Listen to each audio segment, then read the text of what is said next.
been a Thank you for long the time invite. coming. We've been following each other for a freaking long time. Yep. But thank you for doing this. If you don't mind starting this thing off with like maybe a quick little intro / background about yourself for those who maybe don't know. Yeah, sure. So I am, NaToSaphiX, known like that in the Counterstrike scene. I'm 27 years old. I'm originally from Denmark, but living in the Netherlands. Kind of what people know me from is, well, I have a YouTube channel that hit like 150,000 subscribers before I kind of wouldn't say retired, but at least I took some time away from that to focus on trying to build a professional career in Counter-Strike. And I did that. I became a professional Counter-Strike player. I played in a few teams that people might know, like started out in Sprout, but later moved on to Heroic, which is one of the top organizations right now. Been playing like stand-in for teams like Complexity twice, and Mousesports also. So I've been at a few tournaments here and there. I've done a little bit of like casting and analysis, stuff like this. Yeah, now I'm retired, so that's why I guess the interview, the timing. So yeah. And so like growing up, what were some like the earliest games you played as a kid? Well, I've been told that I was already playing like racing games on my dad's computer when I was like 2 years old. So I was Wow. I started very early. I've heard even stories from like I have a sister that's 3 years older than me, and she would have like friends over for like a party. And even though I was like maybe 3 years old or something, I would be instructing people on how to like play these games and stuff. It was really cool.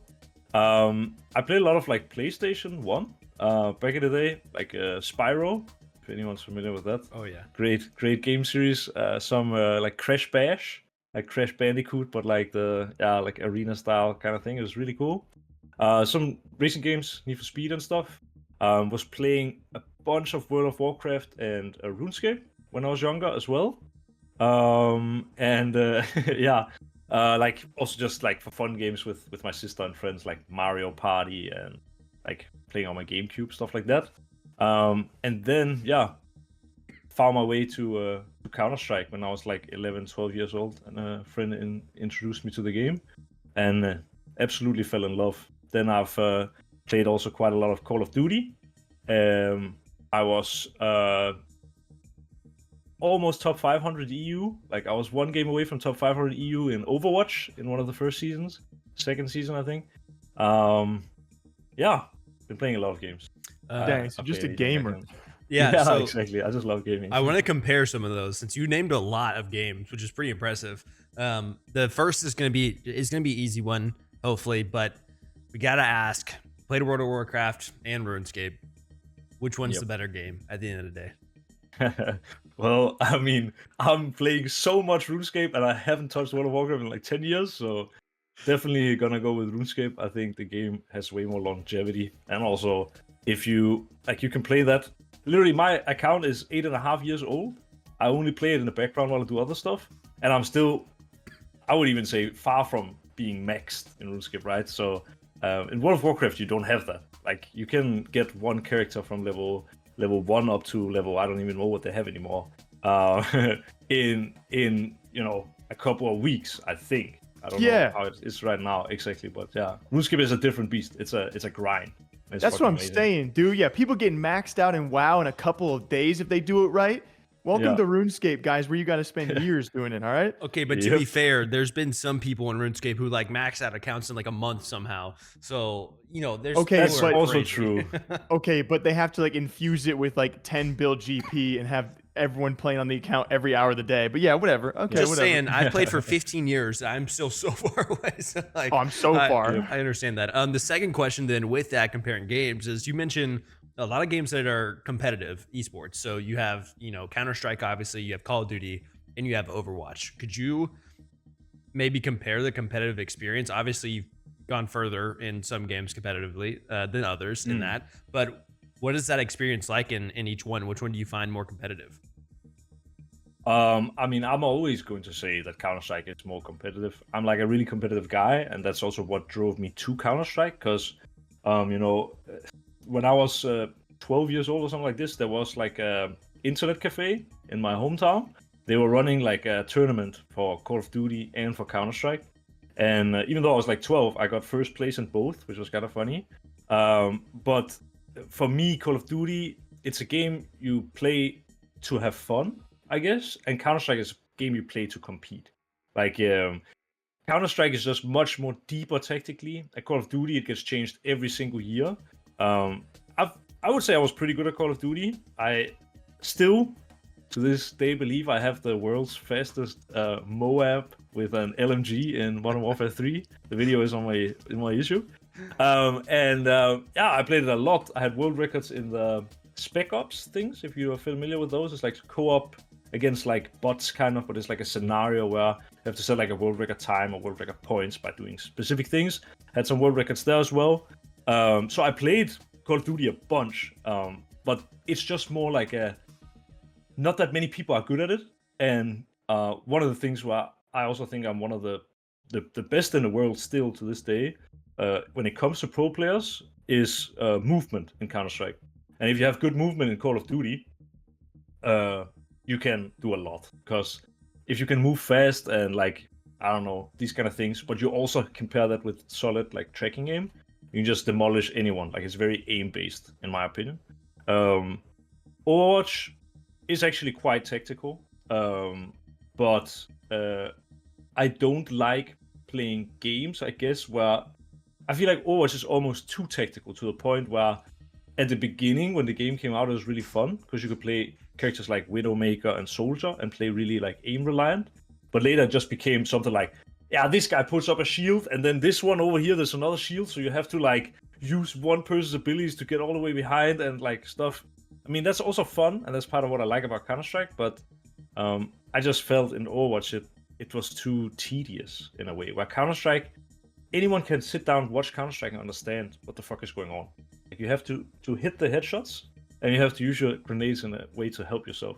But Overwatch, there's like so much stuff you need to worry about. That's why, yeah, Counter-Strike, in my opinion, is by far more competitive because it doesn't really change. The only thing that changes is just people's decision making, and that's why you can get to like an extreme level, kind of like chess or something. Obviously, maybe not as much as chess, but you get the idea.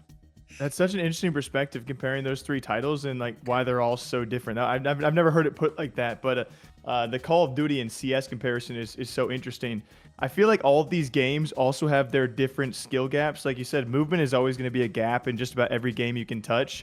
For you, when it comes to Counter-Strike, what do you think the biggest like thing people can work on that also contributes to a skill gap? Like, is movement one of them? Is it raw aim? Is it decision making? What would you say is the biggest thing that people could improve?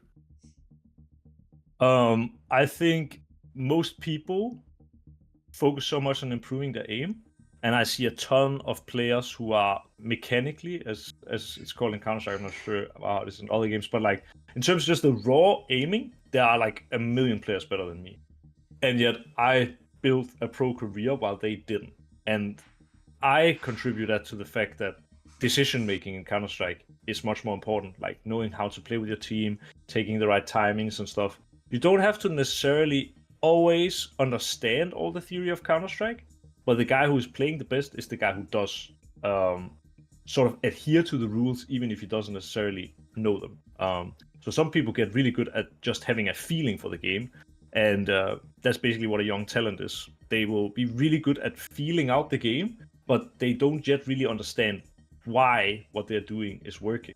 And that's something you get with age, and you typically call that experience, basically, right? That you learn things like rules of thumb of how to play the game, and you implement them on a more consistent basis. So I would say definitely there are a ton of people out there who only focus on aim. I've always been of the belief that you should improve your aim. Like, the amount of time you spend improving your aim, you should spend just as much time improving yourself, like your personality. If you're toxic, you got to work on that just as much as you work on your aim. If you're, not communicating well enough, well, you got to work on that just as much as your aim. You want to be the full package. If you're just a good aimer, you might get an opportunity, but it's hard to stick in the pro scene, and you will be very one-dimensional. So I think you can benefit from widening basically your your set of skills. And I think decision making is one way to win, even if you don't have perfect aim. Then when it comes to games like Counter-Strike and let's say like RuneScape as well, what do you think contributes to the lifespan of these games that have somehow withstood, I mean, we're all like 27, 28 here, and yet we've been playing the same two games for how many years now? Like, what does it take? And like, why do you think Counter-Strike and RuneScape have been able to stand the test of time so far? I would, even though it sounds kind of crazy, I would say it's pretty easy for me to explain it for RuneScape, but maybe a little bit harder for CS. In RuneScape, the game is just so deep. Like, you have to play thousands and thousands of hours to even try all the content that's in the game.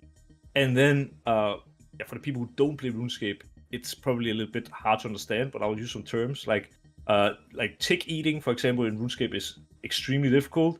Like just things like prayer switching, basically just, I argue that the mechanical skill, like just in terms of how good someone is at something, the top RuneScape players are better than the top Counter-Strike players. And it's an unpopular opinion, but some of the RuneScape gamers, they are literally crazy. Like, I could mention a bunch of things, but since not everyone here probably plays it, I'll just try to explain that the game is really deep.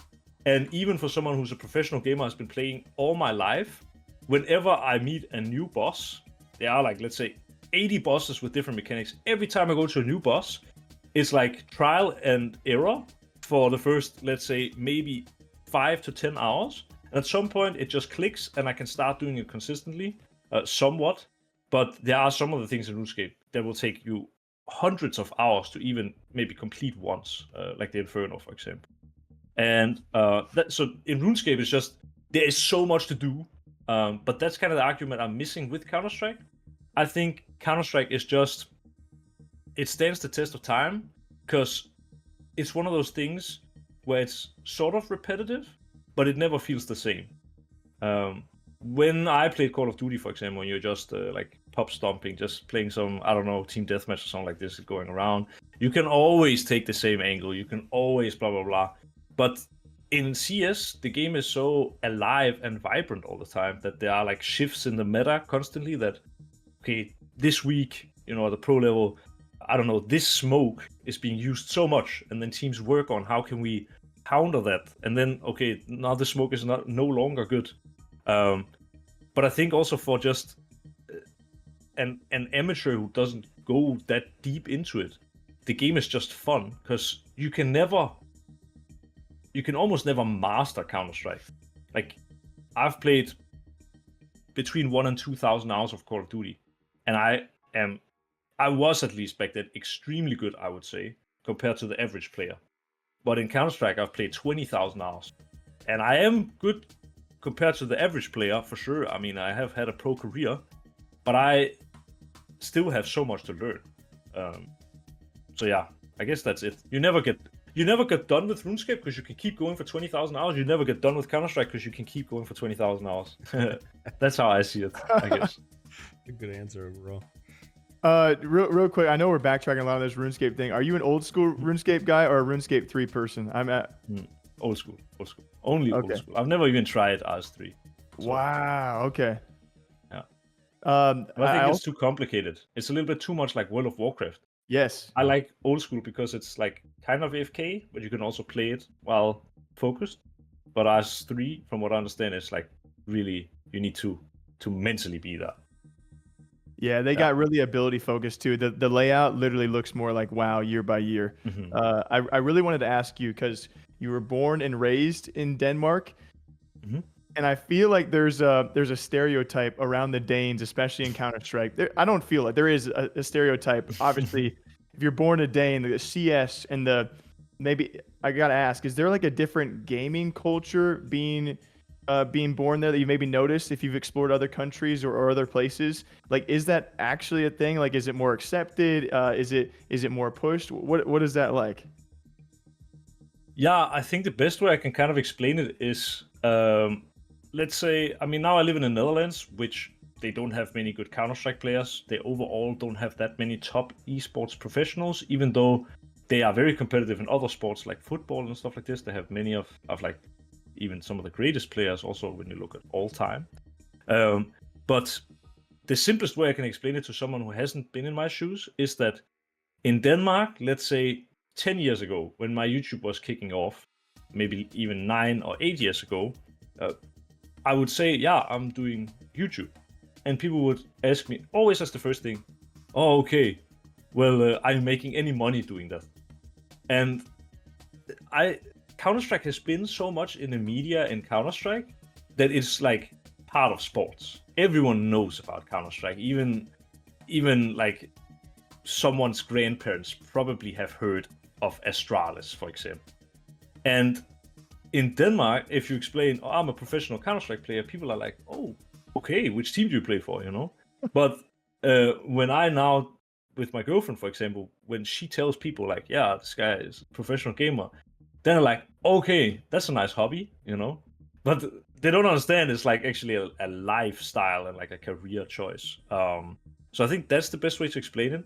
But then the difference and also why it's working so well in Denmark is because we have like esports classes at a lot of the schools now, where you can actually opt in to play, for example, Counter-Strike.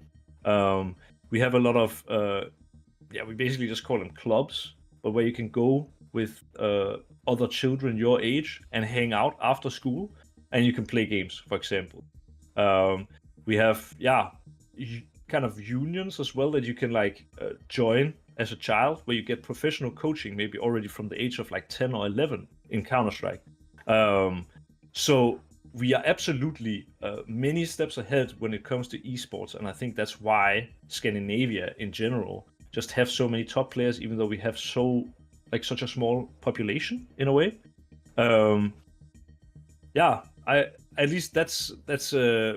I heard one time that Jamaica, everyone who is from Jamaica, they go through like a running test when they go to school, and that's why they have so many good runners, because they just figure out, okay, who's the best, and then they work with those people. And I feel in Denmark, we kind of have the same culture with Counter-Strike a little bit, how we will find the talent so early, and then we will give them the best set of tools to create a superstar. And that is why people become it, because they get the proper guidance from a really early age. And anyone who is actually, an above average talent will be found out so early that they can pick it. Yes.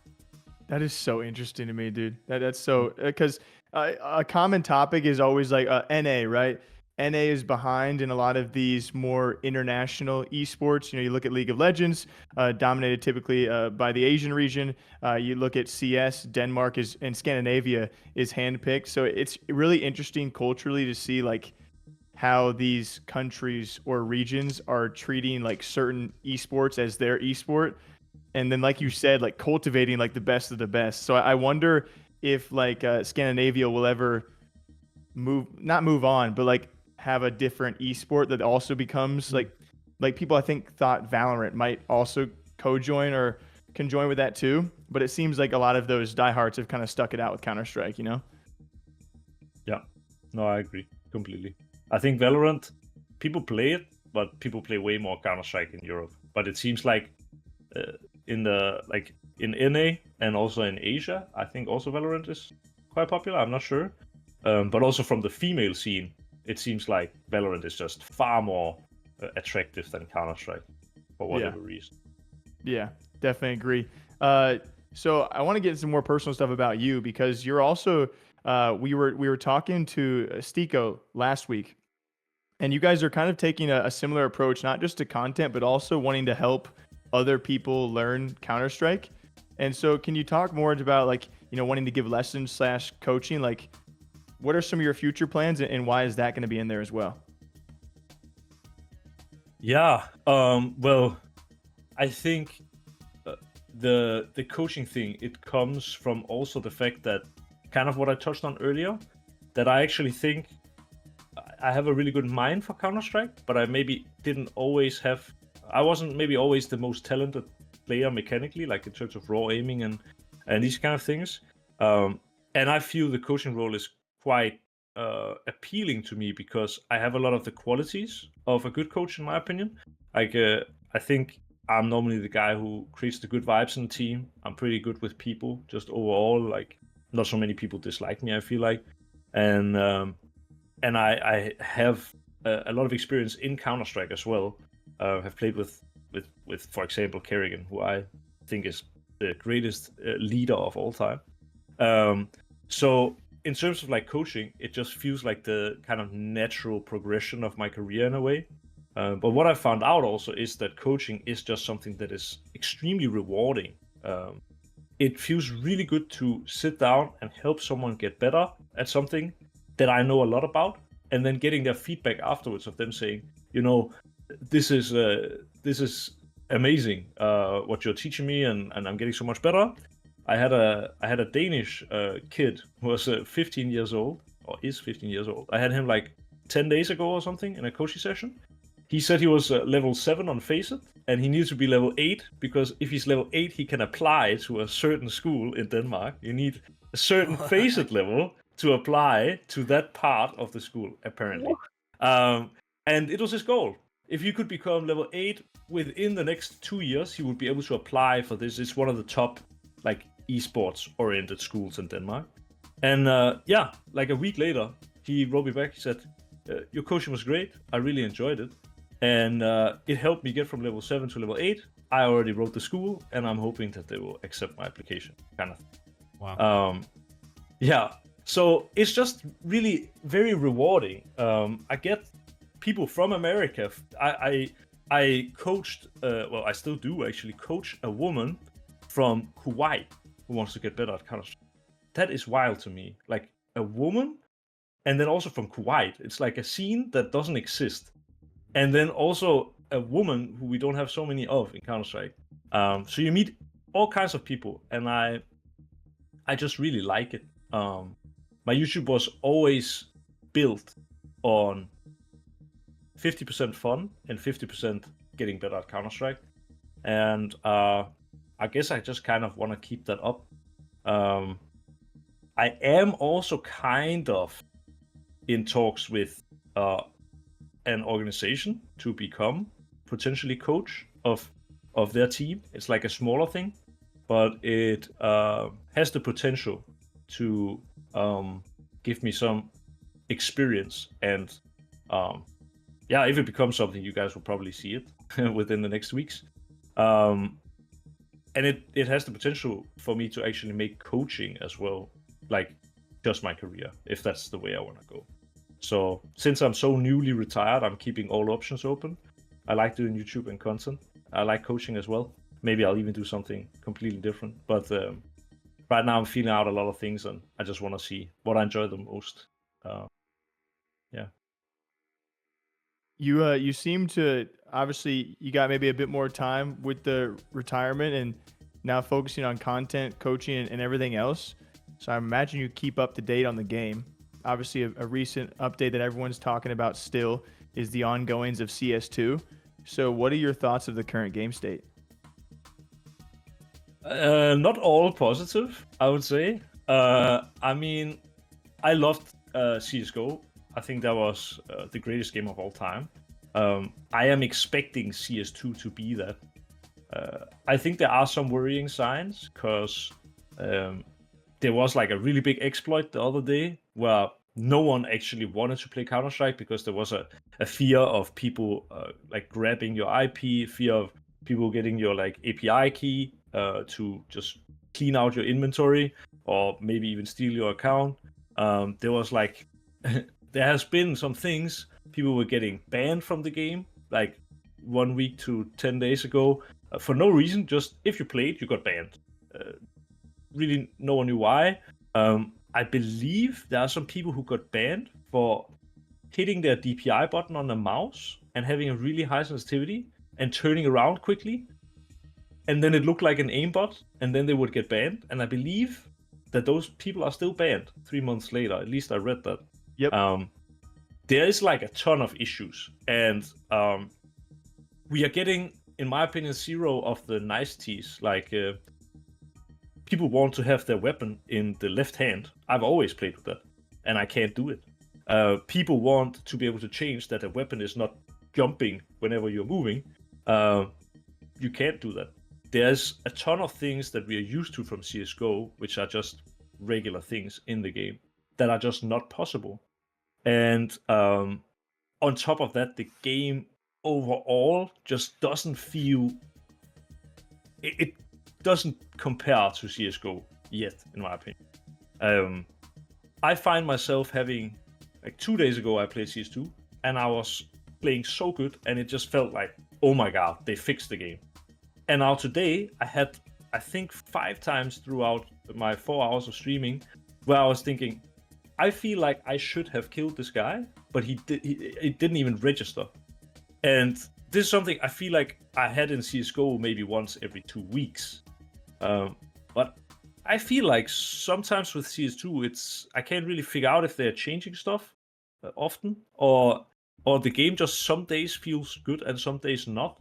It could be like a ping thing. Like living in the Netherlands, my ping is great, but there's a lot of people from Russia, for example, who have very high ping compared to me, and the game is currently, yeah, that's a whole nother story. But the people who have a very high ping, so have the bad internet, basically, they in a way get an advantage, because all of their duels will be, if you have 100 ping, all of the duels will be kind of adjusted to that of 100 ping.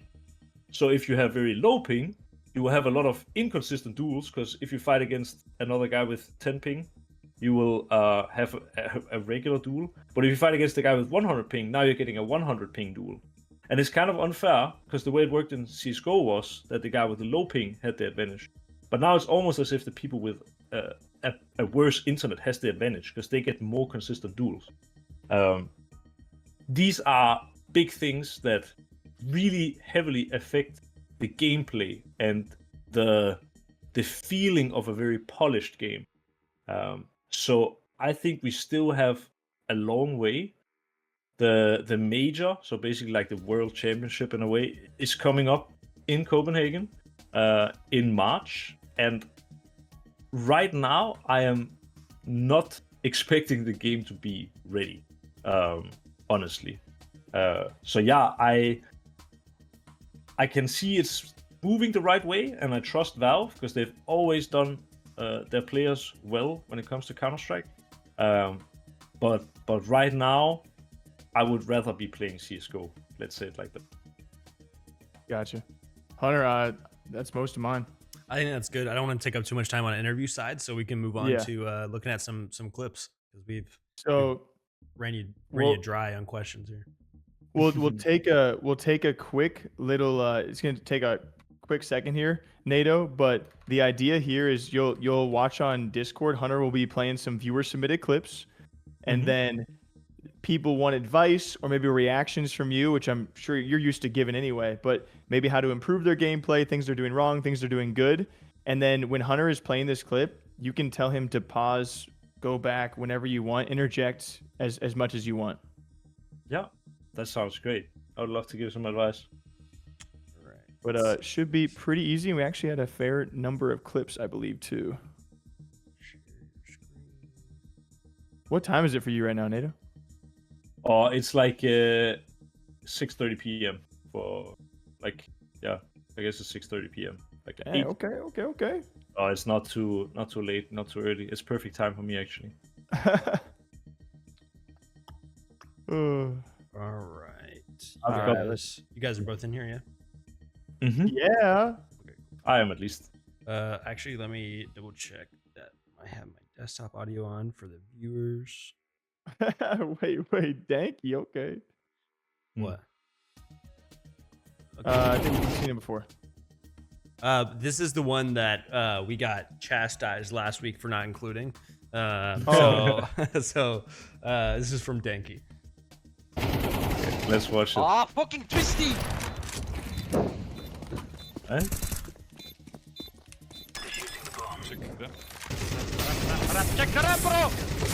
Oh no. I mean, yeah. Well, it's pretty good. It's pretty good. Like, the reason he says graffiti-worthy play, for the people who don't understand, there's this like very famous highlight of a player called Olofmeister who is defusing at a major in the flames to make it 15-14, I believe, on overpass. And this is kind of, I guess, his recreation of that. I think the Olofmeister one might be a little bit better. It comes with the occasion as well. But yeah, I think there's not much he could necessarily do better. Like, one of the things he does do well is obviously he hits the shot, but something small, which is again the finer details of Counter-Strike, the way he diffuses the bomb, like when you look at it, actually, he runs on top of the bomb and he on purpose goes as far out wide as he can as he's diffusing. So the terrorist who's trying to spam him through the wall is spamming as if he would be close to the pillar, but he on purpose put himself as far out as possible. And this is actually probably what makes the difference, because if he would be closer to the pillar, he would have been spammed to death at this moment. It also, I guess, means that the Molotov hits him a little bit later with how it lands so close. That probably wouldn't have made a big difference, like in terms of how close the Molotov is. But it's one of the things that Counter-Strike can also come down to is something as simple as the position you decide to take as you are defusing the bomb. It can have a really big difference. And that's, to me, the most impressive part of this is just that. And yeah, I guess his willingness to stick it. But I wonder as well, I mean, the two T's that are inside the cave area, this is, from them, not a good after-plant position. Like, to play in there and being able to be completely shut off by one smoke. That's a misplay. But still nice by Danky, for sure. Nice job, Danky. Yep. We got a TikTok from Hive5 here. Let's see what we got. Yeah. I'm only deep, okay? Yeah, you know how it is. He's even subtitle bro. for us. Same shit all the time. Yes, sir. That's close. He's pushing maybe, no? I wish he would have died. Yeah, there he. Yeah. Yeah, I mean, that's pretty nice. Again, a little bit hard. I mean, there's not so much. I can't really give advice on a clip like this, Yeah, I obviously, know. because he's just throwing down utility. But yeah, this is what can exactly happen if you do a good job of blocking Banana on Inferno. It's a very common place to go if you don't have so much money as a terrorist. And if you do a good job of blocking them and then using your utility to kind of hit the area where they have to be waiting behind the Molotov, which is exactly what happened here, something like this can happen. I think it's also they are maybe throwing two grenades at the same time. Yeah. So Yeah. that's typically enough. All right, Yeah. I might be getting into more that we can actually break down a little bit here. So this is from Yeah. Dr. Medcheems. Let's see. Okay, let's see. Okay, so we're on Anubis. He's in T-spawn, gets one kill. It looks like a clutch. I mean, this is probably late round scenario. The CTs are looking for him. Gets a bit of a sound cue. CTs are very willing to push him. I wonder where the bomb is at this moment. Okay, we got it now. So, for those who don't play Counter-Strike, he's moving towards one of the bomb sites. This is the B bomb site. And he's killed two CTs. Unfortunately, we can't see how many are alive. But yeah, can roll the clip. This is a really good Molotov from him. Grenade, probably not necessary. And he hears someone. Actually, two. Okay, and gets both kills. So, yeah. Obviously, a late round scenario. When I'm watching this clip, what stands out to me is that the CTs, so the counter-terrorists, basically the police, who are trying to block the terrorists from planting the bomb, they are making mistakes by having the control of the bomb, but pushing further to see if they can find the last remaining player. And he kind of capitalizes on this. He gets 2 kills, turns it into a 1-on-2. It does a great job going towards B. And if you can go like maybe 5 seconds ahead, there was this Molotov that I mentioned. Oh yeah. This one, yeah. It's a really key piece of utility to do in a round like this, because when he killed the 2 CTs, it's unlikely there's anyone else on B. And the first point of rotation coming from the A side or from mid is through this tempo area or on the close right down at the connector area. So doing this Molotov kind of allows him to eliminate one of the two most likely angles. And then the reason why I said the grenade is a little bit unnecessary is because if there would be someone hiding there, they would not die by this grenade. They would now know also that he is, using Molotov and throwing a grenade. What can sometimes happen is when you throw the Molotov to block off the rotation, if someone would be here on B, they would now be peeking into Dr. Met Teams and be killing him with a grenade in his hand. So I think that's the only kind of thing he could have done better here is the Molotov is great, but keep your gun out. Make sure that if someone is going to peek you as you are throwing this Molotov, keep your gun out so you can actually win a duel.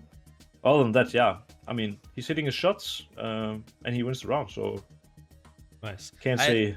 I had three things in here that I was maybe had thoughts on. One, and a lot of times I preface in our conversations with CS pros is that I'm really bad. Like I'm a really bad player, so that should establish a baseline. I feel like right here, when he does this, I would have not, like if I'm him in this situation, I would have just tried to hold this corner scoped in already. Yeah. Is that a bad thing to do? No, it's not a bad thing to do. I think it comes also a little bit down to the level that you are at. I'm not trying to fire shots at Dr. Met Teams, but the way the CTs behave in this round, you can tell that they are not that high level. And I think what can... if you hear someone running here, and you zoom in and you just hold the angle, well, what can happen is that the CT hears that you are scoping, so he knows you're close. Maybe he'll use some kind of utility. But realistically, if it was a professional that is trying to peek him here, he would realize, okay, we are 3 versus 1. We've got the bomb down over in the area behind me, and I don't need to peek now. So I think crouching here and scoping in on an angle is good in the event that the counter-terrorist peeks you. But realistically, if it's a good player, you are going to have to peek him because he will not make a mistake like this. So I guess it's like your way of doing it is great against maybe lower tier opposition, and the way he does it here is better against people who don't make mistakes, but this guy does it anyway, I guess. Okay, and then the second thought is he also switches over to the AK here. Is that like, what is the thought process behind that? Do you think that's a good switch to switch over to AK, and like why didn't he hold on to the op this whole round? Yeah, that's actually really a good question, I think. I do it a lot as well. Like, the AWP can be good in some situations, but it again, maybe a little bit can come down to if you're playing against good players and they are 2 versus 1, ideally they don't give you the chance with an AWP to take 2 shots for free, right? And I think also, if you see the area, you can maybe go like 5 seconds forward. The area he's kind of attacking now, there's like quite a few headshot angles.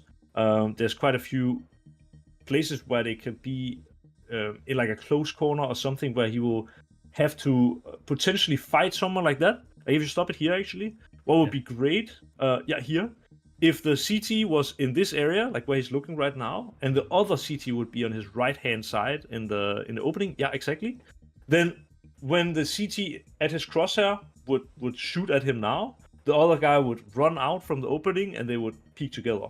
And in that event, having an AWP is a really bad choice because you can only fire 1 bullet at a time.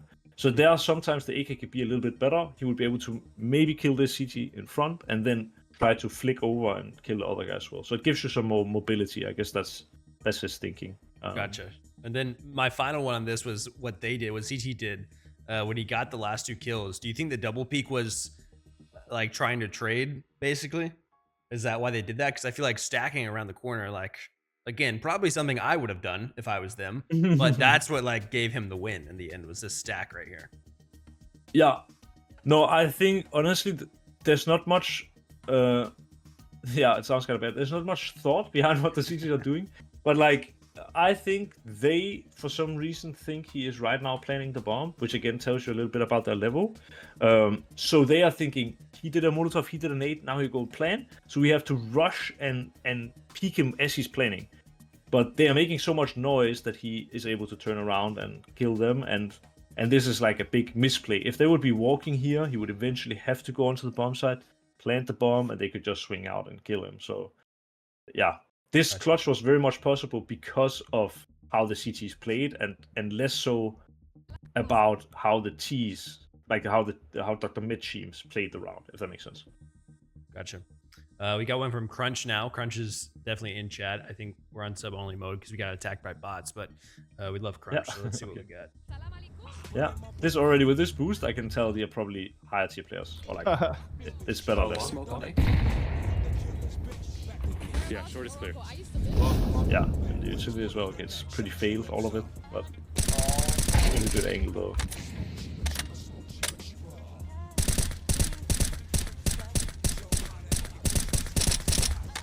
Really nice to be able to just stand here.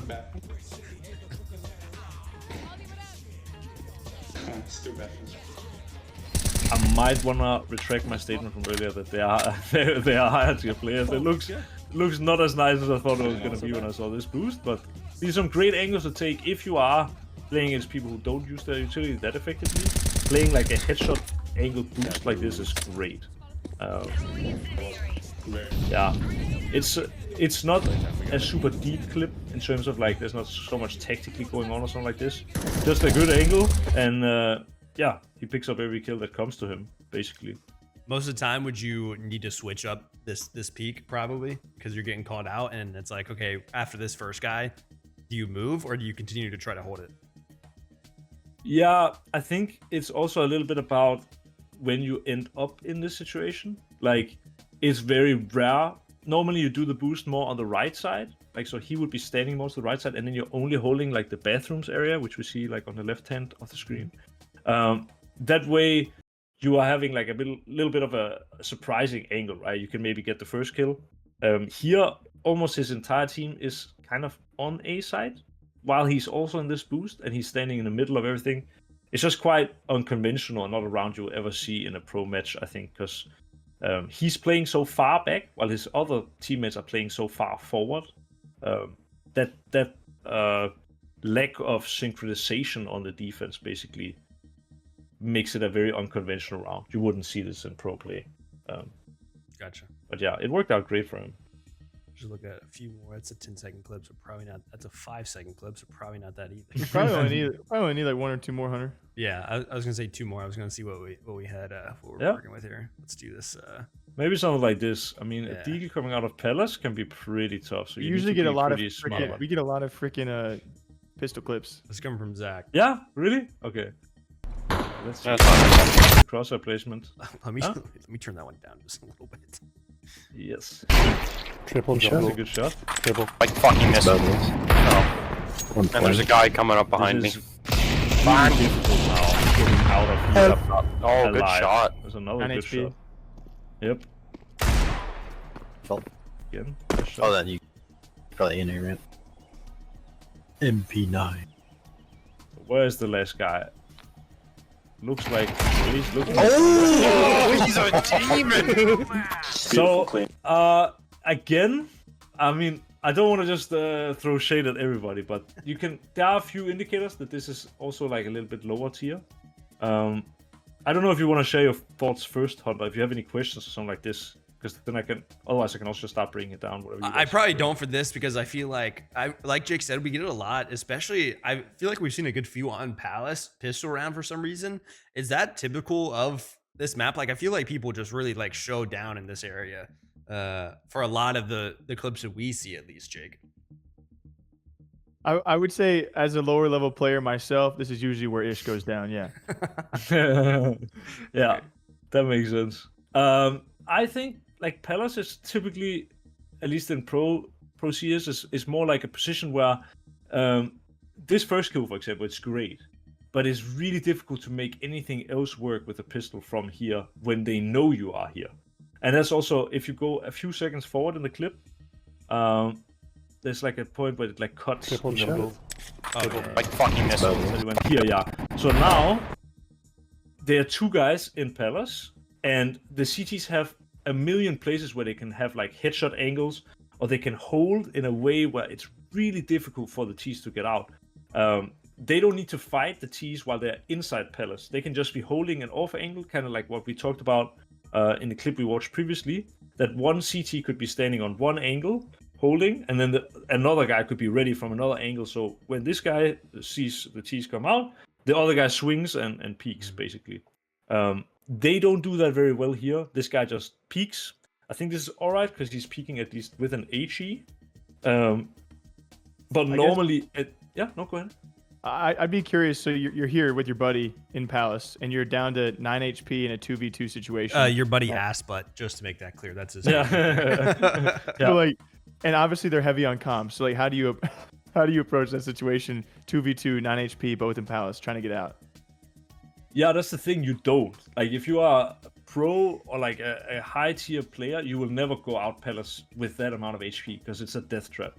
So you will want to, at the very least, rotate or kind of fake rotate. Like, there's this kind of thing that makes sense in Counterstrike. If they know you are both in Palace, for example, or here where he is alone in Palace, by staying silent for long enough that you could have theoretically moved to another position, you are making them second guess yourself. You can imagine if they just saw you in Palace 5 seconds ago, and you then peek Palace again, well, they're going to be ready for Palace.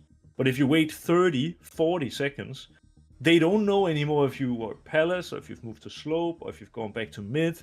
And then maybe playing Palace is still the move, but they can't know it for sure, which they can if you only give it 5 seconds, because you couldn't have moved anywhere. And that is actually something he does do well here, is that it's like 117 or something like that when he gets the second kill, like 110. And now you can see again, there's a big cut where Asbot tragically meets his demise, right? Our good friend Asbot. But so he actually does give them a chance to think he's somewhere else. So that's something he does well. But another indicator, big indicator that these CTs are not that great is that the last guy he kills runs out and shoots the wall randomly. Not this guy, but the next one. I was trying to see how he even sees this guy. I don't even see anyone. He's cheating. No. Right? He gets that hit right there through the... Yeah. Anyways, you're talking about the this. guy was making a step, I don't know. But this, like, the CT who comes out, he starts running out and shoots the wall, but he's nowhere near there. And That's it just... that's me for sure. Is that really... Yeah, okay. Yeah, maybe. Oh! Free fire. MP9. But it's just also a weird place to pre-fire, I feel Because like. I imagine they know that he's low, right? So you had a P90 there, so you're just trying to hit one bullet anywhere. Yeah. And that makes sense, Jake. What you're saying makes a lot of sense. But just what is typically a really great thing to do if you know your opponent has only a deagle and you know he's low HP, if you jump around the corners, you make yourself such a hard target to hit, and you only need to hit one bullet. So that's, for example, something the CG could have done better. I think also, just pre-firing a wall and hoping it's just not a good option either way. So yeah, We get into there. but still Honestly. some great shots. You've given plenty. I don't want to take up too much time going through. Yeah, that through was all good. of these. These have been great. Yeah, that's all we got. I think, Jake. Yeah. Yeah, NATO, we just want to say thank you again for doing this, dude. It's been an absolute pleasure, and I know we could have chatted your ears off more about RuneScape and the culture. Absolutely. I loved your 2 cents on like Call of Duty versus Overwatch and CS, so would love to talk to you again in the future, dude. Yeah, that would be great. Like, I've thoroughly enjoyed this. I don't even think I ever talked to you, Jake, and definitely not to you, Hunter. Yeah. But you both seem super nice guys, and I thoroughly enjoyed the interview. So if you ever are wondering what I'm thinking or what I'm doing, you can always just hit me up. I'd love to join again because this was really fun. Yeah. Heck hope yeah, to, it would be a Thank pleasure. you. Hope to see an announcement about you soon in the Yes. next coming weeks, right?